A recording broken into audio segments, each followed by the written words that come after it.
Good morning, welcome to the channel. Retired, don't give up. It's been a little while since I've done a video. I've been under the weather for quite a while now. I'm on the right path out, and part of this video will be a continuation of what that journey has been. But the first part is going to be basically a continuation of a video that my friend Les Pearson did, Retired Living the Dream, about healthcare in Thailand. And public hospitals, are they the way to go? And my point of doing the video is he is down in a much more populated area with expats, where I am in northern Thailand, and so we want to compare the differences. And of course, the question is, public hospital or private hospital. Well, so a month ago, in fact, a little more than a month ago, I had a gallstone attack, which we did not know what it was, and I found myself in the hospital in Pear. We went to the Prayer Christian, and I was there for the day, and they could not determine what the problem was. They thought it was something to do with the heart, and they took amazing care. I mean, the beds were super comfortable, and there's no doubt. So if you have full insurance, why not? But if you're like me, who self-insures, then you find that gets expensive after a while. And what happened that day is they did not determine exactly what was wrong. They kept thinking there was something wrong with my heart. And at the end of the day, they wanted to send me to the government hospital to have an echocardiogram done. They obviously didn't have a doctor that could do that. And so therefore, they put me in an ambulance and sent me over to the Prayer Government Hospital. Not before I paid 10,000 baht for my one-day stay at the private hospital. We went to the government hospital. They took me in, and yes, as Les says, it's a very busy place. Very, very busy place. They put me on a gurney, and I literally sat in the emergency area for over an hour. They told me that the doctor was not going to be there till the next day, and they wanted to admit me. There was no comment about private rooms and so forth, but as time went on, I found out that the doctors, and this is a common thing, doctors leave around 4:30 from the main hospitals, working the day in the hospitals, and they go to their private clinics. And this particular doctor was just up the street, and so he was obviously at his private clinic. So I said to Katai, let's just leave and go to the private clinic. They let me go. I had to sign a disclosure, which is fine. And one of the reasons they let me go was apparently my blood oxygen was very normal. So they let me go. So anyway, we went there. The doctor was not at his clinic. And so we went home, and we came back the next day. And as it turned out, the doctor was not there, was not going to be there till Tuesday. So we would have been stuck in the public hospital till Tuesday. So I'm glad that I made that decision. Anyway, we had a second attack several weeks later, and it was far worse than the first one. And again, because I didn't think it was the heart, but there was always that possibility. So we had to go to the hospital again. This time we went to the local hospital, and the local hospital actually determined what was wrong, which was the gallbladder. So the point which I'm trying to make, which Les also says, the doctors there have good experience. In fact, the doctor at the Song District Hospital spoke English. So I was very impressed. I was in a lot of pain, didn't matter, but he determined you have a gallstone.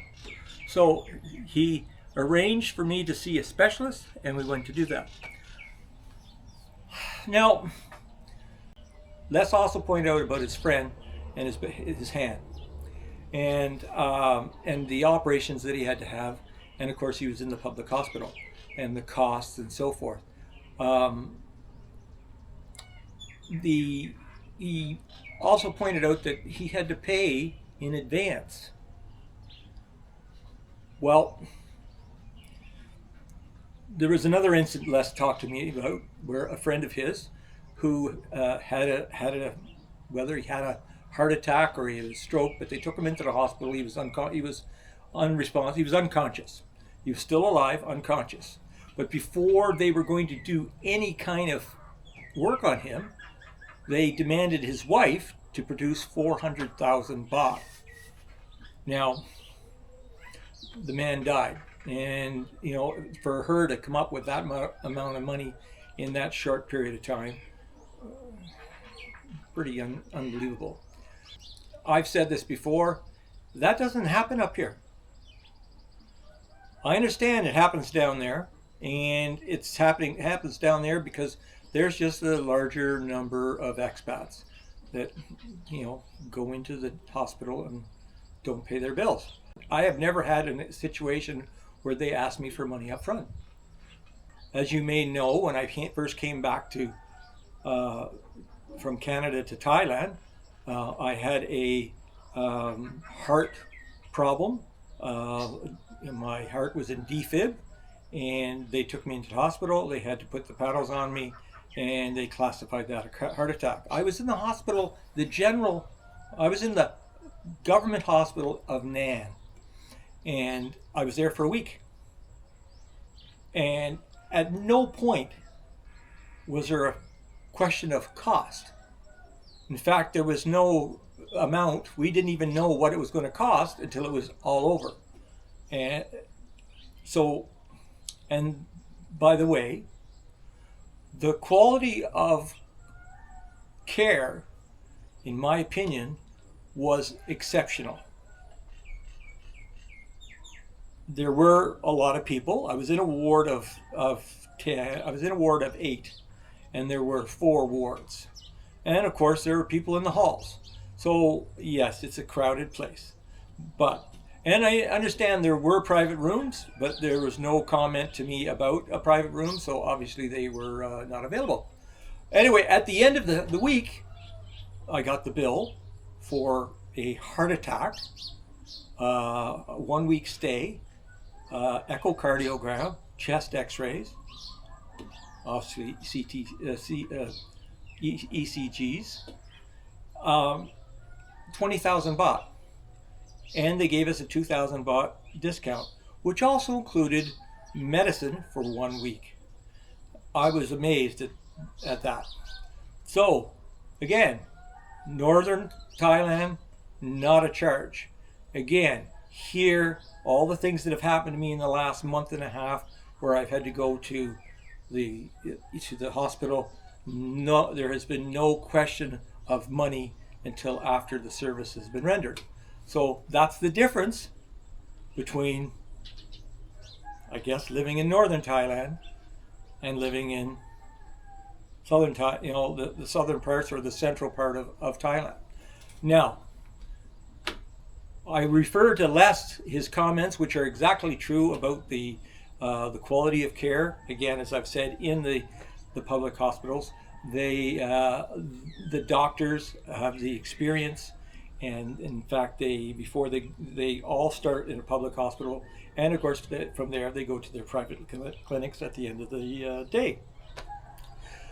So the quality of care that you're going to get is going to be more than sufficient. And of course, as Les points out, the difference in cost, well, that would be that's extraordinary. When we went to the private hospital in Pair, it was 10,000 baht. When we moved to the government hospital for that short little period of time, the bill was 2,000 baht, but as it turned out, they gave me the medicine, which was the bulk of that 2,000 baht. When we went to the emergency room at the hospital here in Song, the cost was 3,000 baht, which again included all of the medicine. So again, there's a huge difference between the public, between private and government as far as costs are concerned. Now, if you can afford it, if you have the full insurance, that's fine. Les has insurance, as he says. I do not. I'm self-insured. I have a savings to cover me up to probably 600,000 to 800,000 baht. Unfortunately, I can't access it right away, so I use a credit card in the case of an emergency. So again, when you're self-insured, you almost have no choice but to go to the government hospital. But the good news is there's absolutely nothing wrong with going there, other than, as he says, there's a lot of people and it takes a long time. And of course, depending on the situation, on your needs, you know, they won't just leave you out in the hall if you're having a heart attack. They will look after you right away. So again, depends on your needs.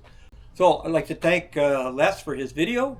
I'm going to leave a link to his video at the end of this video, so please check it out. It's great. It'd be good for you to compare. So we're going to head into Pair. I'm going to be seeing my kidney specialist, a gallbladder specialist. He's going to do another ultrasound to confirm that the kidney stones have passed. So we're going to bring the camera in. We're going to show you what's going on there, and I'll give you an update on that at the end. All right, stay tuned. So on our way in to see the specialist, we made a little stop at the dentist. I had noticed I had a broken tooth in one of my lower teeth, and I thought, you know, I should get that checked, and if I can fix it before it gets worse, because in my case, if it gets worse, it always gets more expensive. So now we've been here before. I had a small filling done before, but so we came back here. This is a typical Thai dentist. Well, let me tell you, I had the filling, the broken part of the tooth was on the top. She pointed out a small spot under the tooth that was obviously starting to rot as a cavity, and so she fixed both of them. No freezing. I've had a few procedures done without freezing. Freezing doesn't really bother me, but she didn't even give it a second thought, because obviously there was no pain in the tooth and there was no need to go very deep into the tooth, so she just did it. After she finished it very quickly and showed me, it was just, she did an amazing job. There's no, the being able to grind everything, make everything fit so nothing is protruding, everything like I'm used to in Canada. Then when I looked at it, I realized there was a small filling on the tooth, on the very top of the tooth beside it, there was a small hole. I said, "Can you do that?" She said, "Sure." 15 minutes later, that was done. So, meanwhile, I come out and I sit down. Katai goes in to have her crown that she had years and years and years ago done, to see what it would cost or what it would be if she could have it replaced. And she got her crown replaced, and she's as happy as could be. Now, okay, it's 500 baht per filling. So I got 3. That's 1,500 baht for 3 fillings. More than pleased with that.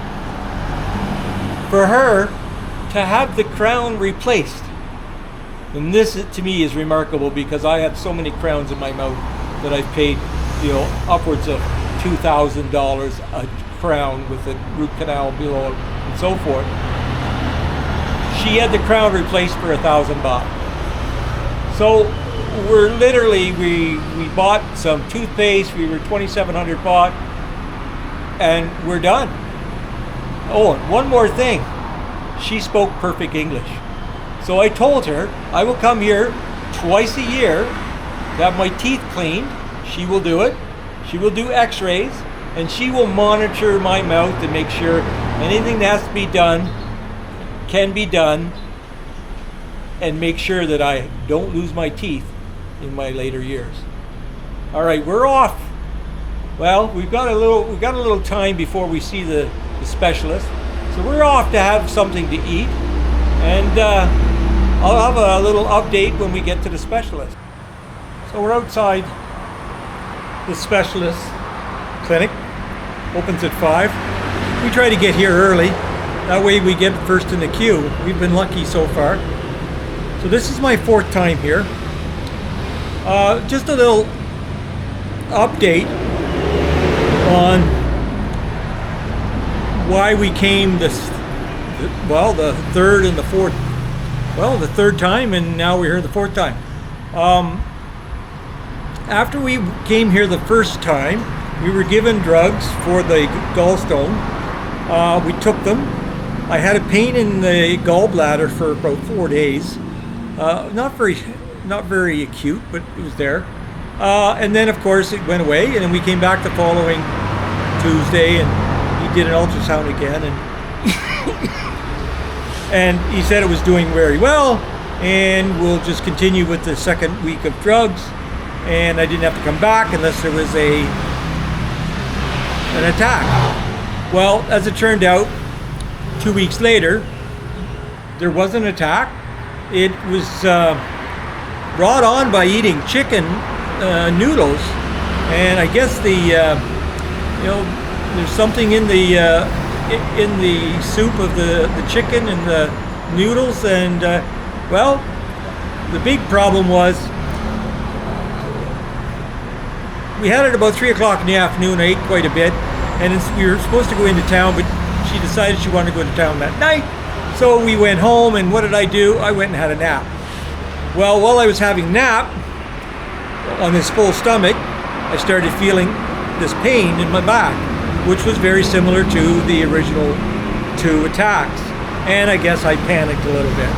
So we got up and we drove in, saw the doctor, and he looked at the ultrasound again.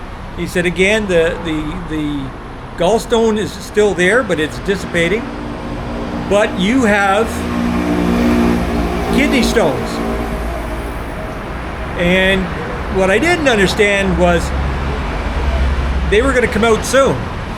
So I found that out 2 days later when I had the acute attack of passing kidney stones. For those that have passed kidney stones, you know what kind of trauma that was. And of course, we had 2 weeks worth of medicine again.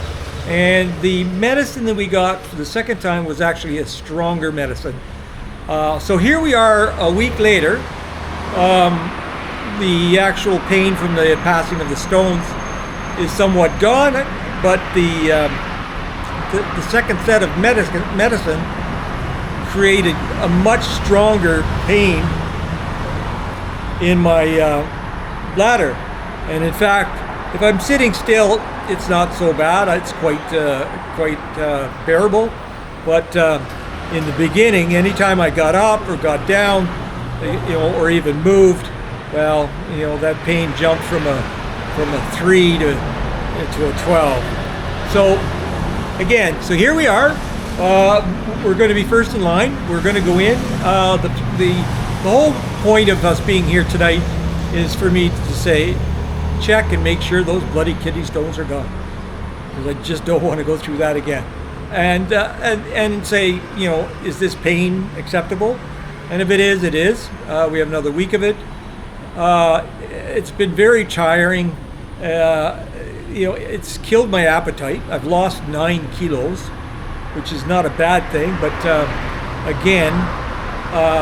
so I'm finding myself quite tired and with very little energy. Today's been a long day because we came in around noon, and it's been a very good day. But I'm going to finish this off after the ultrasound. We're going to take the camera in, and Katai is going to film it on the TV, and we're going to see what he has to say. All right. Stay tuned. Well, I didn't expect to finish the video off where I started it, but unfortunately there were some events that happened as we went in to see the doctor. Katai explained the pain and everything that was going on, and I guess the kidney specialist decided it was time to send me to the gallstone specialist. Now I'm not going to question as why didn't he send me there in the first place. You know, he did find the kidney stones and he did give me the drugs to, whether or not that was to help that, I'm not sure. At any rate, we had to leave there and we had to go to the gallstone specialist, which if I had known where he was, I would have been there in probably about five minutes. Unfortunately, the directions that he gave Katai and then trying to put the directions into the GPS, and it just didn't work. And we ended up taking the scenic route, which was about another half hour. But we did get there. Much bigger clinic, beautiful waterfall, as you can see. They did the same thing. They take your blood pressure, which, by the way, was 128/82 or something like that, which was quite good. And we got in to see the specialist. He didn't speak as much English as the first doctor. Katai explained everything and so forth. And he did the ultrasound, and for a little, I couldn't see anything in the ultrasound. But what he said is your gallbladder is inflamed. And I went, yeah, you think? Now I tried to inform him that little gallstone has been living rent-free in my bladder for like 25 years. And now he's being evicted. He's not happy about it. So he's one of those disgruntled renters and decides to destroy the place on his way out. They never admit that the medicine that's being dispensed is the cause and not the cure. And true to form, like I say, I feel much better, and I haven't taken those pills since yesterday morning. So that's good. I feel a lot better today. So, and then he explained to me that I was too much of a risk, and he had to explain this all through Katai. So I'm too much of a risk for the operation because I'm too fat. If I got under 100 kilos, you know, that would be okay. And I'm thinking, have you any idea what I look like under 100 kilos? Yeah, I'd be like perfectly fit, but that's okay. I'm down 9, almost 10 kilos. So, and I feel it. That's 20 pounds. So I'm carrying 20 less pounds around. And I feel a whole lot better this morning. The pain in my gallbladder is almost essentially gone. So, of course, we stopped taking the pills. So I went to get up, and he said, no. Okay, so I laid down. In walked this little old lady, 5 foot nothing, between 50 and 200. Kind of looks like she fell off a charm bracelet, with a needle in her hand. And pushed me over, pulled down the drawers and slapped the needle into my hip, which sort of made me wonder why when I got home last night I was limping, and then I realized that it was from the needle, and it's passed today, so everything is fine. So to finish up, the cost to see this specialist was $600, including weeks of drugs to take. Again, very, very reasonable. If you're self-insured, going to the specialist. Now these doctors work in the hospital during the day, and then they go to their clinics at night. So, if you do your ounce of prevention and find out what might be wrong, then you can arrange to see the specific doctor, that might, relate to what might be what you think might be your problem. Again, healthcare in northern Thailand compared to southern Thailand, well, the main thing is they're not going to ask you for any money up front. And they're certainly not going to say, we want 400,000 before we do anything if you get an emergency in the hospital. And that I think that's a big difference. So, beautiful morning, good coffee. I have plans for today. I haven't said that for almost 3 weeks. Until next time, remember, don't give up.